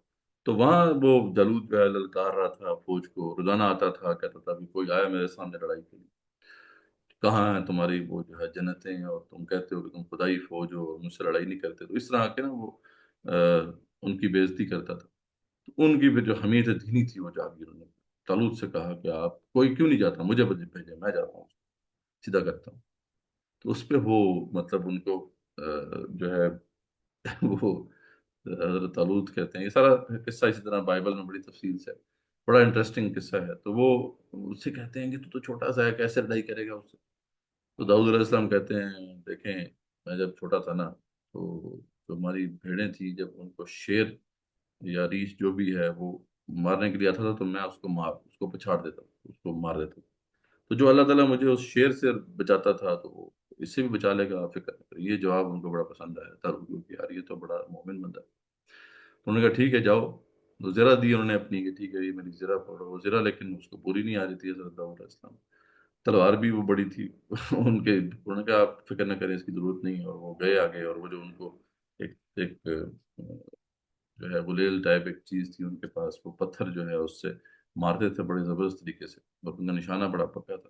تو وہ جالوت سامنے تھا, تو وہ ہیلمٹ پہنا ہوا تھا اس نے, سارا جو باقی زرہ پہنی ہوئی تھی, اپنا پورا جسم اس کا جو ہے وہ کورڈ تھا, صرف یہ آنکھ دیکھنے کے لیے جو جگہ ہوتی ہے ہیلمٹ کی, ادھر سے انہوں نے وہ مارا پتھر, اور وہ اس کے سر میں جا کے لگا ہے, بھیجا اڑ گیا اور وہ درام سے نیچے گرا. یہ گئے اور اس کی گردن اتار اسی کی تلوار سے. اور جیسے ہی وہ گردن اتری ہے تو جالوت گرا ہے, تو ساری کی ساری فوج نے ہتھیار ڈال دی بغیر لڑے ہی. اللہ تعالیٰ نے پتا, تو اللہ تعالیٰ وہ وہاں پہ یہ بات اسٹیبلش کرتے ہیں. دیکھو اس طرح اللہ تعالیٰ جو ہے جہاد کے ذریعے سے باطل لوگوں کو, باطل قوتوں کو شکست دیتا ہے. اور ایسا نہ ہو تو پھر دنیا میں فساد پیدا ہو جائے. تو اللہ نے اس کی غرض و غائد بیان کی, اس کی حکمت بیان کی. دیکھو جہاد کیوں ضروری ہے. اگر تم جہاد نہیں کرو گے اور کفر کے فتنے کو دفع نہیں کرو گے تو یہ تمہیں نہیں چھوڑیں گے. اور ساتھ ہی پھر ایک اور حکمت والی بات یہاں پہ آتی ہے, جو کہ انشاءاللہ اس پہ بات کر کے پھر کویشچن دیتے ہیں, کہ یہ جو اکثر کہا جاتا ہے کہ جی نہیں جہاد تو اوفینسو نہیں ہے, ڈیفینسو بھی ہے. یہ بھی بات ہے کہ ویسے مطلب انٹرسٹنگ ہے. اللہ تعالیٰ فرماتے ہیں وَلَا يَزَالُونَ يُقَاتِلُونَكُمْ حَتَّى يَرُدُّوكُمْ عَنْ دِينِكُمْ إِنِ اسْتَطَاعُوا. اگر تم ان سے لڑائی نہیں کرو گے نا تو وہ تو نہیں چھوڑیں گے لڑائی کرنا. مطلب آپ بے شک چوڑیاں پہن لیں, وہ چوڑیاں نہیں پہنیں گے. وہ تو اللہ فرماتے ہیں تم سے لڑائی کرتے ہی رہیں گے یہاں تک کہ تم پہ اتھارٹی حاصل کر لیں گے اور تمہیں کافر بناؤ, یعنی کفر کا فتنہ نافذ ہو جائے گا. پھر تمہاری اکثریت کا حال یہ ہوگا کہ تمہاری اکثریت دہریے ہو جاؤ گے, تم دہریت کی طرف چلے جاؤ گے, جو آج بائی دا وے ہو چکا ہے. آج کفر کا فتنہ اوپر نافذ ہے, ہم اس سے لڑائی نہیں کر رہے, ہم اس کے لیے کوئی اسٹرگل نہیں کر رہے, اور ہم سمجھ رہے ہیں کہ ہم اچھے مسلمان رہ جائیں گے. تو یہ ایک خام خیالی ہے. ہماری اکثریت جو ہے وہ اب اس دین اسلام کو چھوڑ چکی ہے. وہ الگ بات ہے کہ اب رسماً اسلام رہ گیا ہے, کلچرل اسلام رہ گیا ہے, باقی تو ہم اسلام کو, اصل اسلام کو تو چھوڑ چکے ہیں. تو اللہ نے وارن کیا تھا دیکھو اگر تم نہیں لڑائی کرو گے تو وہ تو لڑائی کرتے رہیں گے. اور یہی ہوا. ہم نے یہاں پہ کہہ دیا جی ہم نے تو چوڑیاں پہن لی ہیں, اور ادھر کے جو مولوی تھے ان کو کروسیڈز کا درس دیتے رہے. یہ سارے کے سارے ویسٹرن پاورز یہ کہاں سے آئیں, یہ کلونیل پاورز کہاں سے ہمارے پر غالب ہوئی. ان کے اس کا سارے کا سب جو سلسلہ ہے یہ شروع ہوا تھا کروسیڈ سے. وہ کروسیڈز کہاں سے شروع ہوئے تھے؟ جب جو ہے نا پوپ گریگوری دی سیونتھ کہا جاتا ہے, اس نے کروسیڈ کا اعلان کیا تھا, بیسیکلی جہاد کا اعلان کیا تھا. انہوں نے کہا تھا ہم جہاد کریں گے. تو جہاد, جذبہ جہاد جب ویسٹ کے اندر آیا تو پھر وہ کلونیل پاور کی شکل میں منظم ہوئے, پاورز کی شکل میں منظم ہوئے, اور دنیا پہ غالب ہیں آج. جذبہ جہاد آج ان کی وینز میں دوڑتا ہے, اس لیے پوری دنیا ان کے ہاتھ میں ہے. اور جس کا خاصہ تھا, یعنی امت مسلمہ کا یہ خاصہ تھا, یہ ہمارا یہ ترا امتیاز تھا, یہ ہمارا سمجھ لیں کہ فخر تھا, جہاد, ہم نے وہ بالکل چھوڑ کے اور بالکل اپنے آپ کو جو ہے غلام بنا کر غلامی پہ راضی ہو گئے. تو یہ ہے جی جو بہت امپورٹنٹ, بہت ہی امپورٹنٹ خطبہ ہے جہاد فی سبیل اللہ کے حوالے سے, جس کو یہاں پہ کنکلوڈ کیا گیا. تو اس پہ کوئی سوال ہو تو وہ دیکھ لیں. سر تو آج یہ سب ہم مسلمان یہ کیوں کہتے ہیں اسلام امن و امان کا دین ہے؟ تو یہ دو نمبری نہیں ہے، کیونکہ ہمیں تو جہاد کا وہ دیا جا رہا ہے، درس دیا جا رہا ہے، ہمیں تو کہا قتال کرو، اور آج ہم امن کے علم بردار بننے کی پوری سر توڑ کوشش کر رہے ہیں. تو کیا یہ ہم بالکل اللہ کو فراموش، اللہ کے احکامات کو فراموش کر کے ہم دوسری سائڈ پہ جا کے ہم ان کی جو آپ نے بات کی ہے کہ ہم، تو یہ ہمیں دیا بھی تو انہوں نے کانسیپٹ ہمارے دماغوں میں ڈال دیا کہ تم لوگ قاتل ہو، تم لوگ قتل کرتے ہو. انسانیت کا درس انہوں نے وہ ایک سلوگن دے دیا نا انسانیت کے فلسفے کا، کہ جی جی سب سے بڑا جذبہ انسانیت کا ہے. تو یہ کیا ہم مسلمان اپنے ساتھ ہی خود ہی دو نمبری نہیں کر رہے یہ بات کر کے کہ ہم اسلام تو امن و ایمان کا مذہب ہے، تو اس چیز کو یہ ہم لوگ تو بات اس چیز پہ کرتے ہیں، ہم جی اس بالکل پہ کیوں نہیں بات کرتے جو اللہ نے ہمیں کہا ہے؟ یہی تو ظلم ہے نا. آپ نے بالکل صحیح کہا کہ یہ ہم جھوٹ بول رہے ہیں, جو بھی بول رہا ہے وہ جھوٹ بول رہا ہے.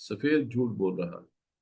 اچھا، جو لوگ ہماری ہسٹری جانتے ہیں وہ ہنستے ہیں لوگوں کو۔ ایک زمانے میں یہ ٹم سیباسٹین جو ہے، ہارٹ ٹاک فلو جو ہے، وہ دوحہ ڈیبیٹس کیا کرتا تھا۔ تو مجھے یاد ہے اس زمانے میں یہ ڈیبیٹ اس نے کرائی کیا، political Islam versus apolitical Islam, یعنی صوفی اسلام وغیرہ یہ جو سب ہے۔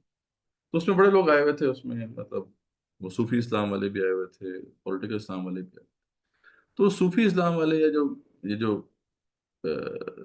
مطلب اصلاحی اسلام ہے، یا جو بھی یعنی وہ کمپرومائز اسلام ہے، اس کے جو پروپوننٹس تھے نا، وہ بڑے بتا رہے ہیں کہ جناب دیکھیں اسلام تو پیسفل مذہب ہے، اور ہم نے تو کبھی اور کچھ کیا ہی نہیں، صرف پیس ہی پیس۔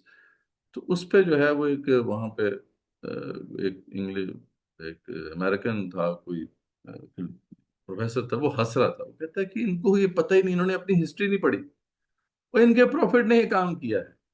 یہ جو بیسٹ جنریشن جنہیں یہ کہتے ہیں کمپینینز رسول اکرم صلی اللہ علیہ وسلم کے، انہوں نے یہ کام کیا، پوری دنیا میں تلوار لے کے گئے، وہ کوئی تبلیغی تھوڑی تھے۔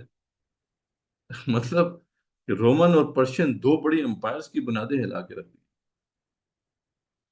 تو مطلب یہ جو بندہ کہتا ہے وہ جھوٹ بول رہا ہے اور کچھ بھی نہیں ہے، اپنی آخرت برباد کر رہا ہے، دنیا تو چلو برباد۔ سر ہم نے اپنے فخر کو اپنی شرمندگی میں کیوں بدل لیا؟ یہ تو ہمارا پرائڈ تھا۔ ایسا ہی ہے، تو اصل میں یہ آج ہم کروایا اس گیا ہے پہ نا۔ شرمندگی کیوں فیل کر رہے ہیں؟ یہ لوگ اپنی کروسیڈز کو جو ہے اتنا بڑھا چڑھا کے بتاتے ہیں، ان ہوں، کو شرمندگی ہی نہیں ہوتی، وہ قتل و غارت کر رہے ہیں، وہ ہوں، قتل لٹرلی قتل کر رہے ہیں، بے بنیاد قتل کر رہے ہیں، اور ہم لوگوں نے پرپس کے لیے یہ سارا کچھ کیا تھا، اور آج ہم اس پہ شرمندہ۔ بالکل ایسا ہی ہے۔ ہم تو ہمیں شرمندہ ہم کروایا شرمندہ گیا ہیں، ہے، ہمیں شرمندہ بالکل، یہ ہم، کروایا گیا اور ہے، ہمیں آج ہم اپنے بتایا گیا بچوں ہے۔ کو وہ نہیں دے پا رہے ہیں، اس درس نہیں دے پا رہے کہ یار ہم فخر سے بتائیں کہ ہم خالد بن ولید ہمارے تھے، طارق بن زیاد ہم سے نکلا، ایسا ہی۔ محمد بن قاسم ہمارا تھا، اور کیا 17 سال 10 سال اتنی اتنی عمر کے بچے بچے جو ہیں وہ اتنی اتنی بڑی جنگیں لڑ رہے تھے، اور آج ہم اس کے اوپر شرمندگی فیل کر رہے ہیں یار۔ ہم لڑنے والے لوگ تھے، ہم قتل کرنے والے لوگ تھے، ایسا ہی ہم ہے، کیوں شرمندہ؟ بس ایسا ہی ہے وی کہ ہیو ٹو بی اصل میں پراؤڈ آف پرپس، دیٹ۔ اس کا جواب سمپل یہ ہے کہ ہمارا پرپس ہم سے لے لیا گیا نا۔ دیکھیں، جہاد کسی مقصد کے لیے ہم کرتے تھے نا، ہم اپنی ذات کے لیے تھوڑی کرتے تھے۔ لڑائی جو کرتے تھے ہم ایک مقصد کے لیے کرتے تھے، اور مقصد یہ تھا کہ اللہ کا دین سربلند ہو جائے، کفر کا فتنہ ختم ہو جائے۔ اور کفر کا فتنہ بھی کیوں ختم کرنا ہے؟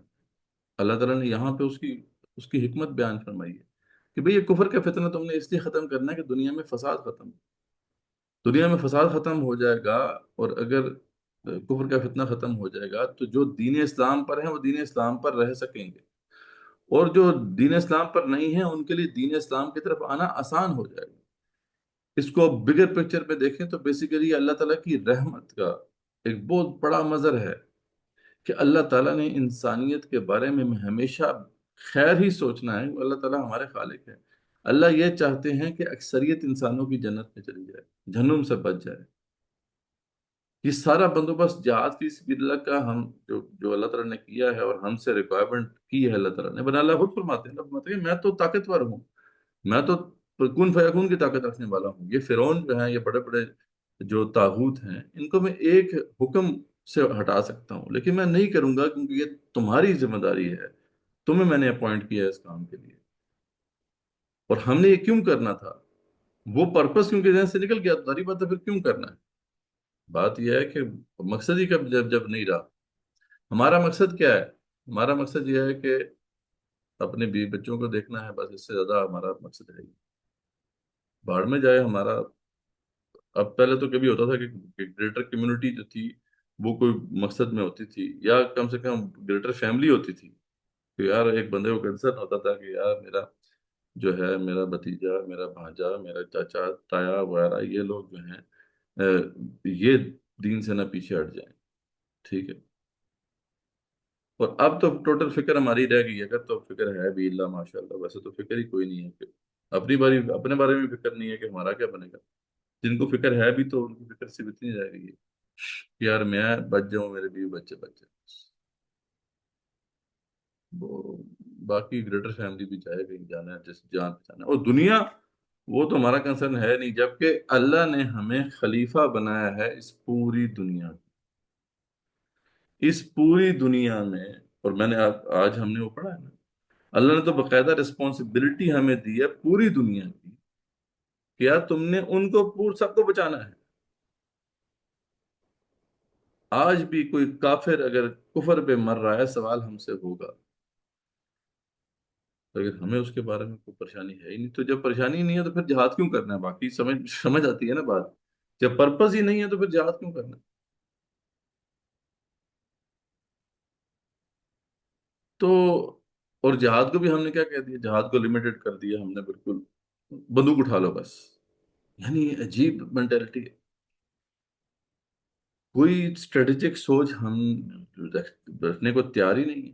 لڑائی کا مطلب کیا ہے؟ بس بندوق اٹھا لو بس، یار لڑائی یہ تھوڑی ہوتی ہے۔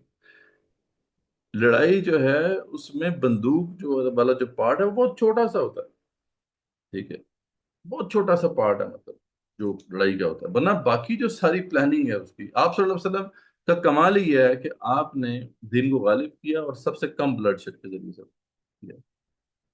آپ کی جو ڈپلومیٹک الائنسز کریٹ کرنا ہے، آپ کی اکنامک جو سینس تھی کہ کس طریقے سے اکنامک بلاکیٹ کرنا ہے اوپوننٹس کا، مطلب یہ جو آپ کا سارا، مطلب ایک سمجھ لیں کہ ایک ماسٹر کلاس ہے نا یہ، کہ کیسے آپ مینوور کرتے تھے، یہ سب چیزیں آج ہماری نظروں میں ہے ہی نہیں۔ ہم بس جہاد کا مطلب، اب تو ہم نے جہاد کرنا نہیں، جو کرنے کو تیار ہے وہ بندوق اٹھا کے بس AK-47 جا کے بس شروع ہو جائے۔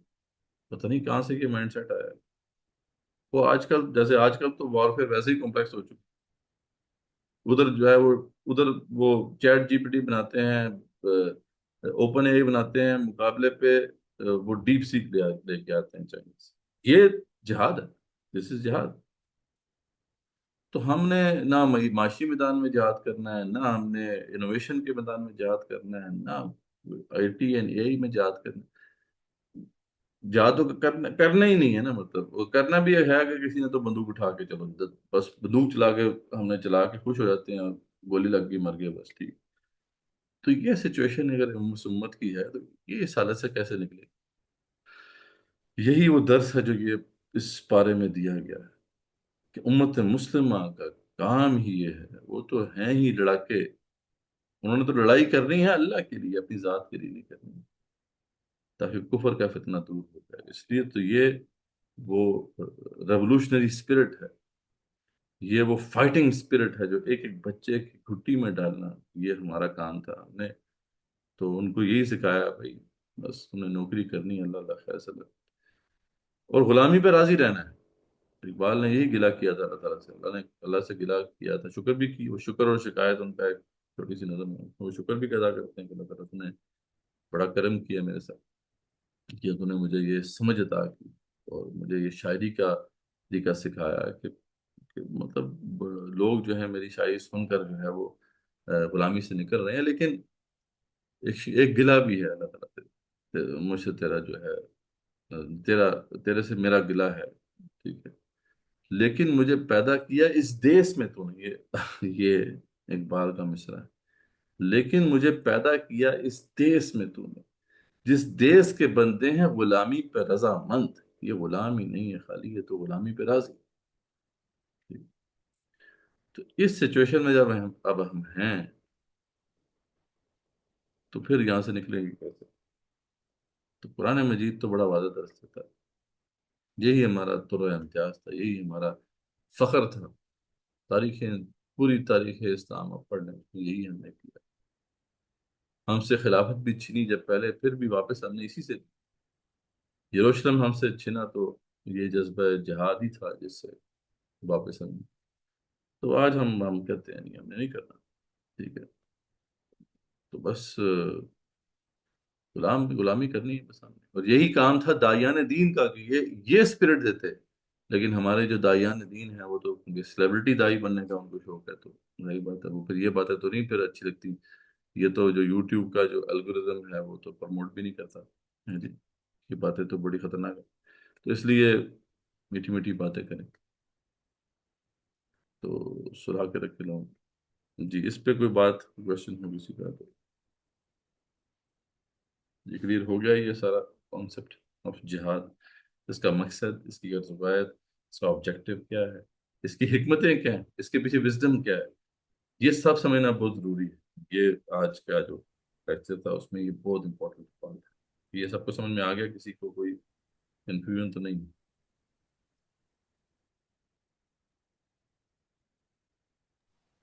نہیں سر، نو کنفیوژن. ٹھیک ہو گیا. اچھا جی، بس اس میں اور تو ایک اور پارٹ ہے اس میں جو آج کے اس میں ہے. باقی تو ٹھیک ہے، کچھ اور احکامات بھی ہیں. شراب اور جوئے کے وجہ سے بتا دیا گیا. آ، آ، یتیموں کے ساتھ خیر خواہی کا معاملہ کرنا ہے. مشرک عورتوں سے نکاح کے بارے میں پوچھا گیا تو اس کی ممانعت آ گئی. پھر جو ہے حیض کی حالتوں کے بارے سے بتا دیا گیا، عورت کے قریب نہیں جانا تم نے. پھر اس کے بعد طلاق اور اس سے متعلقہ احکامات ہیں کہ طلاق کیسے دینی ہے. اس کا بھی طریقہ کار بڑا واضح ہے کہ آپ جب بھی میاں بیوی میں کوئی مسئلے پیدا ہوتے ہیں تو اللہ نے اختیار دیا ہے پہلے مرد کو کہ اگر عورت بات نہیں مانی تو اس کو سمجھانا ہے. نہیں سمجھ میں آتا بستر لگا کرو، پھر بھی سمجھتی نہیں ہے، ہلکا سا مار بھی سکتے ہو، لیکن یہ ہے کہ بس یہاں تک ہی ہے. اس کے بعد حکم مقرر کرو. حکم مرد کی طرف سے ہو، مرد کی طرف سے ایک سمجھدار بندہ ہو، عورت کی طرف سے ایک سمجھدار بندہ ہو، اور ایک صلح کرانے کی کوشش کریں. اللہ تعالیٰ نے فرمایا کہ اگر باقی دونوں کی نیت اچھی ہوگی تو صلح ہو جائے گی. پھر بھی نہیں آگے ہوتا مسئلہ حل. یعنی ایک پورا پروسیس ہے. ایسا نہیں ہے کہ بیٹھے ادھر جو ہے غصہ آیا 3 طلاق سائڈ پہ، تو یہ نہیں ہے. پورا پروسیس ہے اس کے اندر. پھر اس کے بعد جا کے یہ طلاق کا سٹارٹ ہوتا ہے. وہ بھی طلاق کا سٹارٹ اس طرح سے ہے کہ ایک دفعہ طلاق دینی ہے، اس کے بعد پھر 3 حیض ویٹ کرنا ہے، اور اس دوران جو ہے عورت گھر میں ہی رہے، گھر سے وہ نہ نکالے مردوں سے. پھر اس کے بعد بھی اگر بات نہیں بنتی، 3 مہینے گزر گئے ہیں، یعنی 3 حیض گزر گئے ہیں، تقریباً 3 مہینے کا ٹائم، پھر دوسری طلاق ہے. پھر 3 حیض تک ویٹ کرنا ہے. اس دوران بھی مرد جو ہے عورت کو نہ نکالے، عورت گھر میں ہی رہے. پھر جا کے اگر دوسرا پیریڈ بھی ختم ہو جاتا ہے تو پھر تیسری طلاق ہے. ٹھیک ہے. پہلی 2 طلاقوں کے بعد رجوع ہو سکتا ہے. اگر تو جو ٹائم پیریڈ ہے اس دوران کر لیا تو کوئی نکاح کی ضرورت نہیں، نکاح کی تجدید کی ضرورت نہیں ہے. اگر ٹائم پیریڈ جو ہے پورا ہو گیا 3 مہینے کا تو اس کے بعد، یعنی 3 حیض کا، تو اس کے بعد نکاح کی تجدید کر کے واپس خاوند کے ساتھ عورت آ سکتی ہے. لیکن تیسری طلاق کے بعد پھر جو ہے یہ کوئی واپسی نہیں ہو سکتی. تو یہ ساری تفصیلات ہے. جو کچھ تفصیلات یعنی یہاں پہ آ گئی ہیں، کچھ باقی جگہوں پہ آگے صورتوں میں آ جائیں گی. یہ ایک اس کی جو ہے سمری ہے اس کے اندر جو بات ہوئی ہے. اور پھر ایک ہی اس کے بعد آگے جا کے جو بہت امپورٹنٹ تلقین ہے اللہ کی طرف سے، وہ انفاق فی سبیل اللہ. دیکھو خرچ کرو اللہ کے راستے میں، اور اللہ کے راستے میں جو خرچ کرنا ہے اس کا جو پروفٹ ہے وہ 700+، مطلب اللہ تعالیٰ نے وہاں پہ ذکر کیا ہے. اللہ کے راستے میں خرچ کرو. اللہ کے راستے میں خرچ کرنے سے مراد یہ نہیں ہے کہ غریبوں کو دے دو اور باقی مسکینوں کو دے دو. یہ صدقہ ہے، اس کا اپنا ثواب ہے. یہاں پہ بات کی جا رہی ہے مال کا ہے وہ باطل خرچ کرو، مال کو کھپاؤ. اور اس کے لیے یہ بھی جہاد ہے بائی دا وے، کہ اگر کوئی شخص یہ نیت کرتا ہے کہ یار میں بزنس کرتا ہوں اور ایک بڑا بزنس کھڑا کروں گا اور اس میں اپنی ضرورت صرف تھوڑی سی پوری کروں گا اور باقی سب میں اسی مال کا حق و باطل میں لگاؤں. نہیں، ہمیں ایسے بلینئرز چاہیے، ایسے ملینئرز چاہیے جو بڑے بڑے سیٹ اپس کریٹ کریں اور پھر وہ ویلتھ جنریٹ کریں جس سے پھر یہ مارکیٹ حق و باطل لڑا جا سکے. ٹھیک ہے. یہ بھی جہاد ہے، یہ بھی جہاد ہے. ٹھیک ہے. جیسے عثمان غنی کا معاملہ تھا، بلینئر تھے، he was a billionaire of his time, لیکن اپنی ذات کے لیے ضرورت تک خرچ کرتے تھے، باقی سب اللہ کے راستے میں دیتے. ٹھیک ہے. تو this is also part of جہاد. شاید آپ نے کبھی اس طرح کے جہاد کے بارے میں نہ سنا، تو this is you have to do this as well. تو پھر اس کے بعد سود کی حرمت پہ بڑی واضح مطلب آیت ہے کہ اگر تم نہیں باز آتے فاضل حرب من اللہ و رسول، تو اللہ اس کے رسول سے جنگ کے لیے تیار ہو جاؤ. یہ بہت بڑا مسئلہ ہے. اس امت نے جہاد کیا کرنا ہے؟ ہم نے تو اللہ کے، ہاں باقی جہاد ہم نے کہیں نہیں کیا. جہاں لڑائی کرنی تھی وہاں تو ہم لڑائی نہیں کی، ہاں، لیکن جہاں لڑائی نہیں کرنی تھی وہیں لڑائی لے کے ہم بیٹھے ہوئے ہیں. اللہ اس کے رسول سے ضرور ہم لڑائی. یہ کمال ہے اس امت کا. جہاں اللہ نے حکم دیا لڑائی کرنے کا وہاں تو ہم لڑائی کرنے کو تیار نہیں ہیں، اور اللہ اور اس کے رسول سے لڑائی مول لے کے ہم جو ہے بیٹھے ہوئے ہیں اور اس سے باز نہیں آ رہے. تو ہے نا کمال پھر. تو اس امت کا بیڑا غرق نہ ہو تو پھر کیا. ٹھیک ہے. اور اوپر سے پھر جو ہے ہمارے ہاں کچھ ایسے بھی لوگ آگے جنہوں نے کہا کہ جی سود کا مسئلہ ہے، کوئی نہیں، سود ہم حلال کر دیتے ہیں. ٹھیک ہے. تو وہ اسلامی بینکنگ آ گئی، اس نے رئی سی کسر بھی پوری کر دی. اب آپ آرام سے جو ہے تسبیح پڑھ کے اور نماز روزہ کرتے ہوئے جو ہے سود کھائیں. تو انفارچونیٹ یہ معاملہ ہے جو یہ کیا گیا ہے اسلامی بینکنگ کے نام پر، ظلم کیا گیا ہے. اب ظاہری بات ہے اس کی صحیح جو ہے اسلامی بینکنگ کون سی ہوتی ہے، وہ تو مضاربہ مشارکہ کے اوپر بیس کرتی ہے، جس میں بینک جو ہے وہ باقاعدہ بزنس میں انوالو ہوتا ہے، ایسا نہیں ہے کہ بس جو ہے یہ مارک اپ کے نام پہ یا جو بھی جو ہے وہ الٹی سیدھی جو ہے اصطلاحات استعمال کر کے کر وہی رہے ہیں جیسے باقی کمرشل بینکس کر رہے ہیں، پیسے دے کے اس کی ضرورت سے فائدہ اٹھا کر اس سے ایکسٹرا پیسے نکال رہے ہیں، تو یہ پیسے پہ پیسہ جو ہے بنایا جا رہا ہے، اسلام کے نام پہ بنایا جا رہا ہے، یہ ظلم ہے۔ اس حوالے سے عمر بن خطاب کا بڑا واضح قول ہے کہ بھئی اس کے اندر جو سود اور اس کی جو مشابہ صورتیں ہیں، سود تو بالکل حرام ہے لیکن اس سے ملتی جلتی جو صورتیں ہیں وہ بھی حرام ہیں، ٹھیک ہے، یعنی یہ عمر بن خطاب واضح طور پہ جو ہے یہ فرمایا کرتے تھے کہ کیونکہ سود کا جو حکم تھا بالکل آخر میں نازل ہوا اور رسول اکرم صلی اللہ علیہ وسلم کا وصال ہو گیا، وہ چلے گئے دنیا سے، تو ہم اس کی زیادہ تفصیل نہیں پوچھ سکے، تو وہ فرماتے تھے کہ اس کی پوری تفصیل جو ہے مجھ تک نہ پہنچ سکی اور آپ کا انتقال ہو گیا آپ سے، تو لوگوں سود کو بھی چھوڑ دو اور ہر اس چیز کو بھی جس میں سود کا کچھ بھی شائبہ ہو، مسند احمد کی حدیث ہے، اس لیے عمر بن خطاب خاص طور پہ کہا کرتے تھے دیکھو سود کے حوالے سے سیریس لو میٹر کو، اس کو اس میں ذرا سا بھی شک ہو تو اسے چھوڑ، ایک اور جگہ پہ یہی بات فرماتے ہیں کہ سنو قرآن میں سب سے آخر سود کی حرمت اتری، آپ سے میں انتقال ہو گیا اور افسوس کے اسے کھول کر ہمارے سامنے وہ بیان نہ کر پائے، بس تم ہر اس چیز کو چھوڑ دو جو تمہیں شک میں ڈالتی ہو، تو اس میں ذرا بھی شک ہو تو گزارا اس میں نہ پڑیں، اس سے اپنے آپ کو بچائیں۔ اس کے بعد پھر آیت دین ہے کہ جب بھی تم آپس میں قرض وغیرہ کا معاملہ کرو لکھ لیا کرو، گواہ بنا لیا کرو، اس کی تفصیل ہے، اور پھر اس کے بعد آخری جو ہے دو آیتیں آتی ہیں جو کہ عرش کے سائے تلے جو ہے رسول اکرم صلی اللہ علیہ وسلم کو ملی تھی جب آپ وسلم میں آج کے موقع پر اوپر گئے تھے، تو اس میں بڑی خوبصورت آیات ہیں، تو آپ نے بالکل پڑھی ہوں گی، آخر میں خوبصورت دعا بھی ہے، لیکن اس سے پہلے ایک ایسی آیت ہے جس نے اگین وہ آیت اتنی خوبصورت ہے اور اتنی موٹیویٹنگ اتنی زبردست آیت ہے، لیکن اس کو بھی ہم نے وائرس بنا دیا، کمال ہے ہمارا، ٹھیک ہے، اور وہ آیت کیا ہے کہ لا یکلف اللہ نفسا الا وسعها، کہ اللہ تعالیٰ سے ہم دعا کر رہے ہیں کہ ہم پر وہ بوجھ نہ ڈالے، یعنی بات یہ ہے کہ یعنی اللہ تعالیٰ سے یعنی اللہ تعالیٰ یہ بات فرمانے کہ لا یکلف اللہ نفسا الا وسعها، کہ اللہ تعالیٰ کسی نفس پر وہ بوجھ نہیں ڈالتا جس کی اس کے اندر وسعت نہ ہو، ٹھیک ہے، تو اب یہ ہمارے ہاں اس کا مطلب کیا لیا گیا، آپ لوگ بتائیں ذرا، آپ میں سے کون بتائے گا کہ اس کا مطلب کیا ہے، ویسے بائی دا وے آپ کیا سمجھتے ہیں لا یکلف اللہ نفسا الا وسعها، یہ جو ہے جس کا مطلب کیا آپ سمجھتے ہیں؟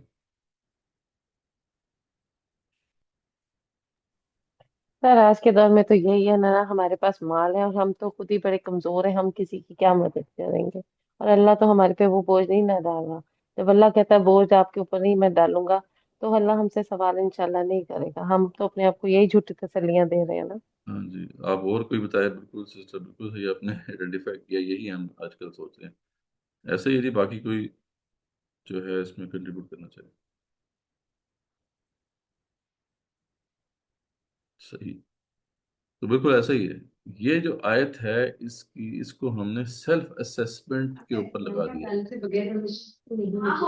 کہ سیلف اسیسمنٹ، ٹھیک ہے، کہ اب ہر بندہ یہ اسیس کرے گا کہ یار میرے اندر کتنی وسعت ہے، میرے اندر کتنی استطاعت ہے نا، مزے کی بات، تو ایک بندہ تو یہ بھی پھر فیصلہ کر سکتا ہے نا کہ میرے اندر تو نماز پڑھنے کی بھی استطاعت نہیں ہے، پھر تو ٹھیک ہے، مطلب تو اس کے اوپر بھی کوئی وبال نہیں ہونا چاہیے، اگر تو اس طریقے سے اللہ تعالیٰ نے یہ اختیار بندوں کو دے دیا ہے یہاں پر، جیسا کہ لوگ سمجھ رہے ہیں، حالانکہ بالکل اس کے برعکس بات ہے، الٹی بات ہے جو یہاں پہ لوگوں نے سمجھی ہے، تو پھر تو دین کا بیڑا غرق ہو جائے گا،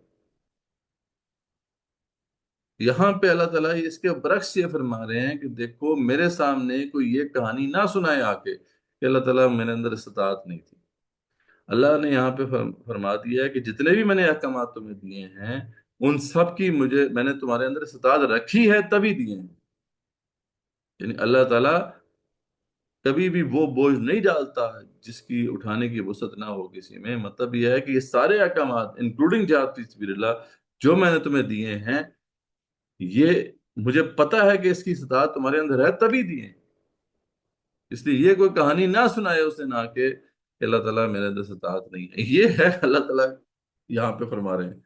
اور ہم نے کمال کیا ہے کہ اس کا مطلب یہ لیا ہے کہ یار خود اسیسمنٹ میں نے کرنی ہے اور میرے تو استاد ہے ہی نہیں.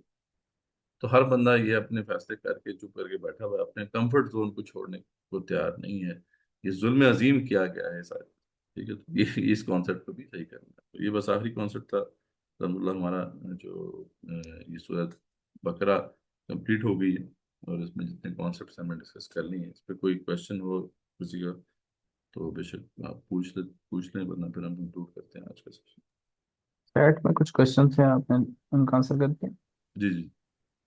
یہ فنڈ کس طرح کر سکتے ہیں، اور اس سے اوپر تھا کہ قرآن پڑھنے کی بجائے اس کو سمجھنے کی کوشش کریں، تھوڑا سا اوپر تھا. ایک تو مجھے نظر آ رہا ہے ہم فنڈ کیسے کر سکتے ہیں. بہرحال فنڈ تو مارکا حق و باطل کے لیے جو بھی اسٹرگل ہو رہی ہے، آپ اس کو آپ اپنے اپنے مال میں سے جو بھی ہے آپ کے پاس آپ اس میں لگائیں.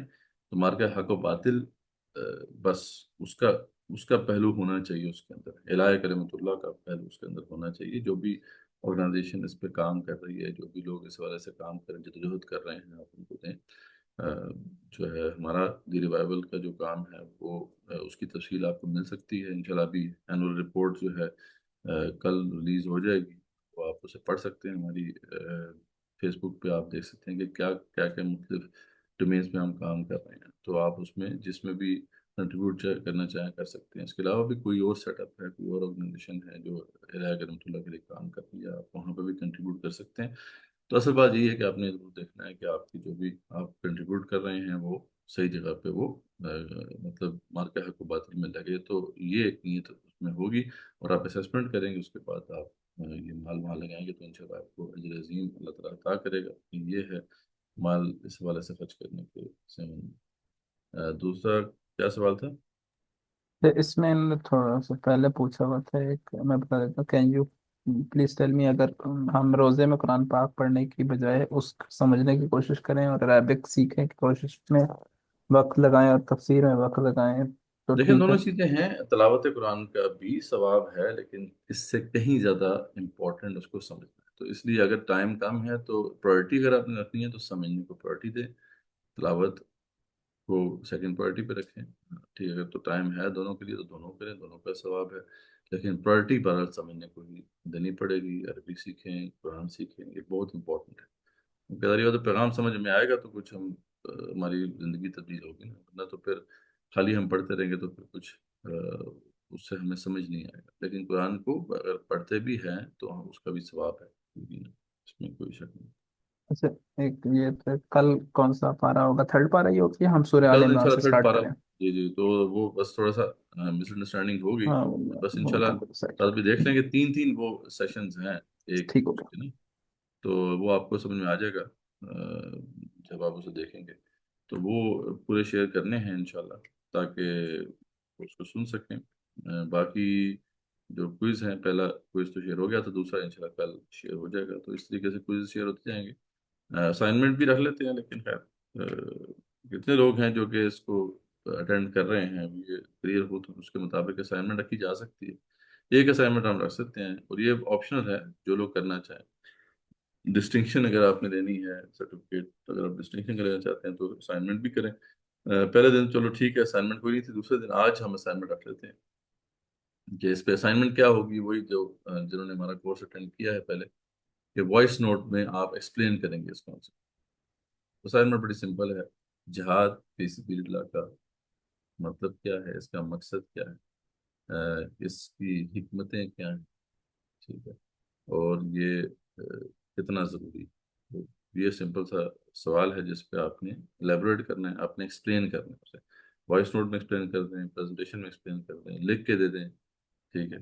تو اکثر آج کل لوگ جو ہیں وہ لکھ کے جب بھیجتے ہیں تو اس میں کاپی کر لیتے ہیں، مطلب چیٹ جی پی ٹی وغیرہ سے لے لیتے ہیں. تو یہ نہ کریں، خود کوشش کریں لکھنے کی. یا نوٹس جو بنا رہے ہوتے ہیں فار ایگزامپل آپ نے اس کے نوٹس بنائے ہیں، اس کو بھی ہوں. ریفائن کر کے لکھ سکتے ہیں. میرے پاس وہ ایک سب سے بیسٹ آپشن ہو جاتا ہے. بس خود لکھیں فینسی. زیادہ اچھا ہے. لیکن تو یہ انشاءاللہ وہ ہم بھیج دیں گے. یہ ہے کہ اسائنمنٹ ہے، اس پہ آپ اگر آپ ہی کا فائدہ ہے اس کے نظریے پر. جتنا آپ ان اسائنمنٹس کو کریں گے اتنا گرفت آپ کو ان موضوعات کی آئے گی. باقی کوئز انشاءاللہ شیئر ہوتا رہے گا. تو الحمدللہ آج کا ہمارا کنکلوڈ ہوا. تو نیکسٹ انشاءاللہ کل بات ہوگی. جزاکم اللہ خیر. اگر کوئی کوشچن اور نہیں ہے تو ہم کنکلوڈ کر سکتے ہیں.